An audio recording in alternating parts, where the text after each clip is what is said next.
West Indies versus England T20 world కప్లో భాగంగా Saint Lucia వేదికగా వెస్టిండీస్తో జరిగిన మ్యాచ్లో ఇంగ్లాండ్ 8 వికెట్ల తేడాతో ఘన విజయం.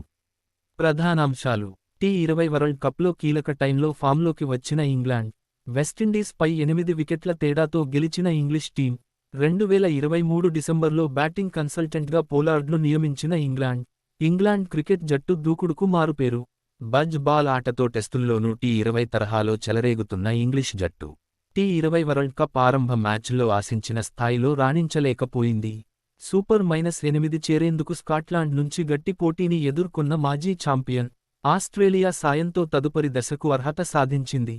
అయితే కీలక సమయంలో మాత్రం ఇంగ్లాండ్ జట్టు మళ్లీ మునుపటి ఫామ్ను అందుకుంది. ఆతిథ్య వెస్టిండీస్తో జరిగిన సూపర్ -8 మ్యాచ్లో ఇంగ్లీష్ జట్టు మరోసారి బజ్ బాల్ ఆటను బయటకు తీసింది. ముందుగా బ్యాటింగ్ చేసిన కరేబియన్ జట్టు 20 ఓవర్లలో 4 వికెట్ల నష్టానికి 180 పరుగులు చేసింది. రస్సెల్ మినహా మిగతా బ్యాటర్లంతా తలో చేయి వేయడంతో గౌరవప్రదమైన లక్ష్యాన్ని ప్రత్యర్థి ముందు ఉంచింది. 181 పరుగుల లక్ష్యంతో బరిలోకి దిగిన ఇంగ్లాండ్ దూకుడుగా ఛేదనను ఆరంభించింది. ఓపెనర్లు ఫిల్ సాల్ట్, జోస్ బట్లర్ మెరుపులు మెరిపించడంతో పవర్ ప్లే ముగిసే సమయానికి వికెట్ నష్టపోకుండా 58 పరుగులు చేసింది. ఈ జంట ఇదే దూకుడు కొనసాగిస్తూ తొలి వికెట్కు 7.3 ఓవర్లలో 67 పరుగులు జోడించింది.